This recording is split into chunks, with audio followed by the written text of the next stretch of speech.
السلام علیکم ورحمۃ اللہ وبرکاتہ۔ قسمت، فیٹ، ڈیسٹنی یا فری ول، کیا یہ ریشنل ہے؟ دیکھیے، قسمت، فیٹ، ڈیسٹنی کو اسلامی عقیدہ میں قضاء و قدر کہتے ہیں۔ آئیے اس مشکل ٹاپک کو سمجھنے کی کوشش کرتے ہیں اور جاننے کی کوشش کرتے ہیں کہ یہ کیا ہے جو ہمیں بڑے کنفیوزنگ لگتا ہے۔ کبھی آپ کے ذہن میں یہ سوال آیا ہے کہ اگر سب کچھ اللہ نے پہلے سے لکھ دیا ہے تو پھر دعا کیوں، محنت کیوں، اب میری زندگی میں میری جو ضرورتیں ہیں یا میری جو ذمہ داریاں ہیں وہ کہاں سے آئیں؟ یہ سوال نیچرل ہے، غلط نہیں ہے، لیکن مسئلہ یہ ہے کہ ہم اکثر قضاء و قدر اور اختیار یعنی فری ول، تین بالکل مختلف چیزوں کو ایک ہی چیز سمجھ لیتے ہیں اور ان سے کنفیوز ہوتے ہیں۔ آج ہم اس کو بڑے آرام سے اور روزمرہ زندگی کی مثالوں کے ساتھ سمجھنے کی انشاءاللہ کوشش کریں گے۔ سب سے پہلے قضاء کیا ہے؟ یہ قضاء کا مطلب ہوتا ہے اللہ کا فیصلہ، اس کا حکم، اس نے جو کچھ لوح المحفوظ میں یعنی پرزرو ٹیبلٹ میں لکھ رکھا ہے، یا پھر کہیں اس کا علم کہ کیا واقعات ہوں گے، انسان کس سچویشن میں کیا کرے گا۔ تو قضاء کے دو دائرے ہیں، دھیان رکھیے، قضاء کے دو دائرے ہیں، دو اسفیئرس ہیں جن میں کام کرتی ہے، اور دونوں انسان کے کنٹرول سے باہر ہوتے ہیں۔ انسان کا کوئی اس میں بس نہیں، کوئی کنٹرول نہیں، لیکن دونوں میں بنیادی ڈفرینس بھی ہے۔ تو قضاء کا پہلا دائرہ ہم دیکھتے ہیں، پہلا اسفیئر دیکھتے ہیں۔ پہلا دائرہ جو ہے وہ انسان پر حاوی ہوتا ہے، انسان پر ڈومینیٹڈ ہوتا ہے، یہاں انسان بالکل مجبور ہوتا ہے، اس کے بس میں کچھ نہیں، نہ تو آپ اس کو ڈیسائیڈ کرتے ہیں اور نہ ہی اس کو چینج کر سکتے ہیں۔ جیسے آپ کب پیدا ہوں گے، آپ کے ماں باپ کون ہوں گے، آپ کس دور میں کس پیریڈ میں پیدا ہوں گے ہسٹری کے، اچانک بیماری آپ کو لگ جائے گی، بچنے کے بعد بھی موت کسی وقت بھی آ سکتی ہے، آپ کا رنگ، آپ کی آنکھوں کا رنگ، آپ کے بالوں کا رنگ، یہ ساری چیزیں قضاء کا معاملہ ہے۔ اس میں انسان صرف محکوم ہے، اس کو کوئی اختیار نہیں، کوئی دخل نہیں، آپ اس کو روک نہیں سکتے نہ بدل سکتے ہیں۔ یہ پیور قضاء ہے، پیور قضاء کا دوسرا دائرہ کیا ہے؟ جو انسان کے ذریعے تو ہوتا ہے لیکن اس کے کنٹرول میں نہیں ہوتا ہے۔ ایکشن تو انسان کا ہوتا ہے لیکن کنٹرول پھر بھی اللہ کا ہوتا ہے۔ مثال سے دیکھتے ہیں، ایک آدمی گولی چلاتا ہے، ٹارگیٹ ایک چڑیا ہے یا ایک جانور ہے، اس کے پیچھے ایک انسان بیٹھا ہوا ہے، دھوکے سے انسان کو گولی لگ جاتی ہے، ٹھیک ہے۔ ایک ڈرائیور گاڑی چلا رہا ہوتا ہے، دوسرے کی غلطی سے ایکسیڈنٹ ہو جاتا ہے، اور ایک آدمی چل رہا ہوتا ہے، اچانک سے پھسل جاتا ہے، اس کو چوٹ لگ جاتی ہے، اس کا پیر ٹوٹ جاتا ہے۔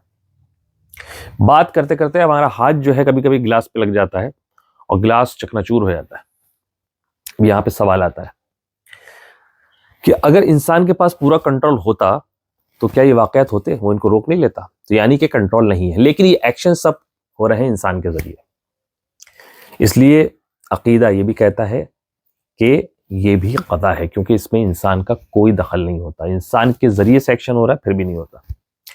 یہاں ایک بہت امپورٹنٹ لائن یاد رکھنے کی ہے، انسان فاعل تو ہے، ڈوئر آف ایکشن تو ہے، لیکن مختار نہیں ہے، اس کو اتھارٹی نہیں ہے۔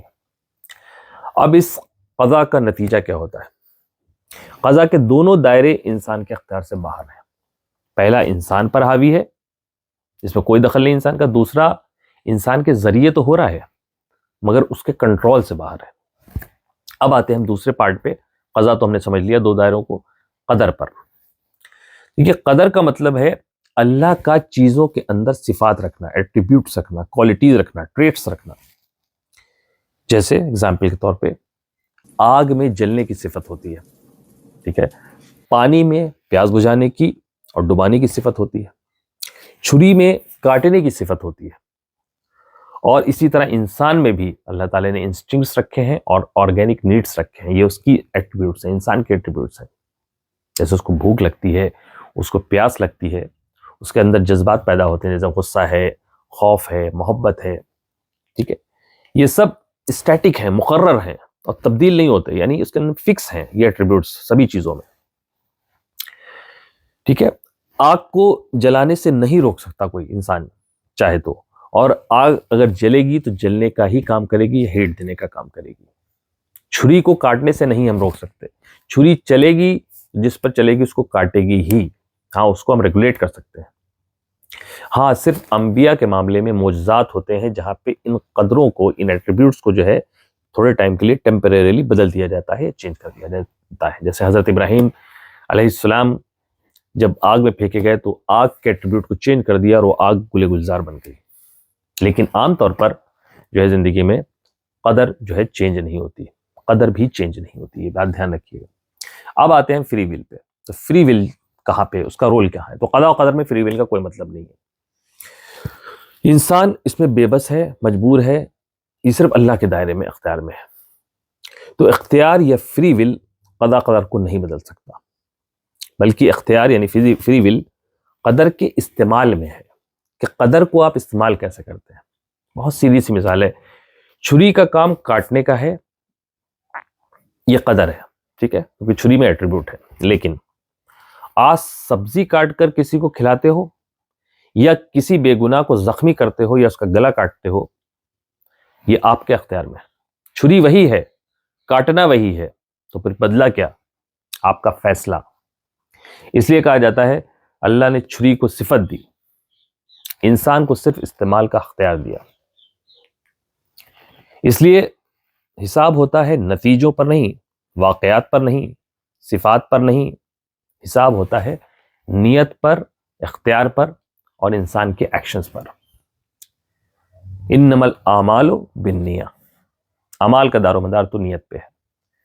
اس لیے اللہ آخرت کے دن یہ نہیں پوچھے گا کہ آپ نے اتنا مال کہاں سے جمع کیا، بلکہ یہ پوچھے گا کہ اس مال کو کہاں سے کمایا اور کہاں خرچ کیا.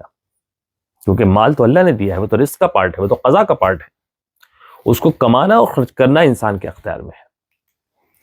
اب ہم آتے ہیں دعا کے معاملے پہ، دعا کے سوال پہ. لوگ کہتے ہیں اگر قضا نہیں بدلتی اور چیزیں پہلے سے ہی لکھی ہوئی ہیں تو دعا کیا کرتی ہے؟ یہ بات صحیح ہے، دعا قضا کو نہیں بدلتی، قدر کو انفلوئنس نہیں کرتی.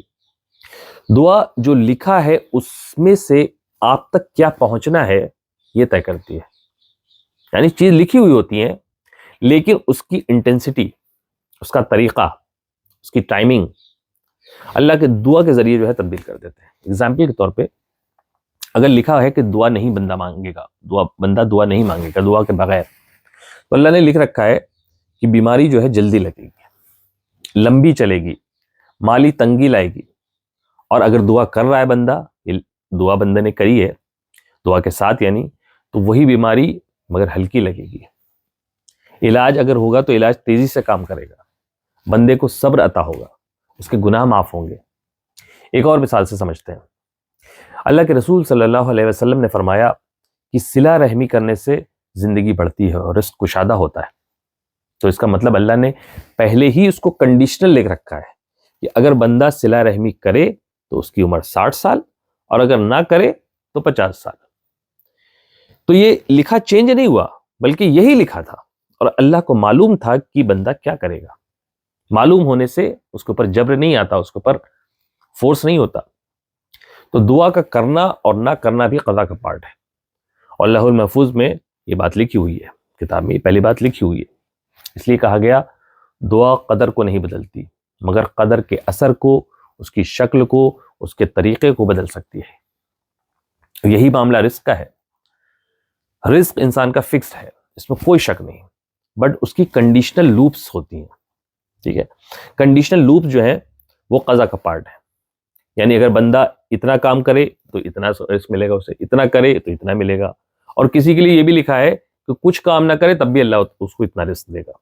تو ہر چیز، ہر کنڈیشن قضا کا پارٹ ہے. ٹھیک ہے، تو اب ہم آتے ہیں کنکلوژن پہ. تو قضا ہو جاتی ہے، ہمارا کوئی اختیار نہیں. قدر ایٹریبیوٹس ہیں جنہیں ہم چینج نہیں کر سکتے. فری ول یا اختیار صرف قدر کے استعمال میں ہے، اور اسی بیلنس کا نام ہے اسلامک عقیدہ. عقیدہ جو ذہن کو مطمئن کرے، جو دل کو سکون دے اور انسان کو ایک کلیئر راستہ دکھائے. یہ ساری چیزیں ہم عقل سے پرسیو کر سکتے ہیں، یعنی قضا کا ہونا، قدر کا چیزوں میں موجود ہونا اور ہمارا اختیار. ساری چیزیں عقل اور سینسز سے پرسیو ہوتی ہیں.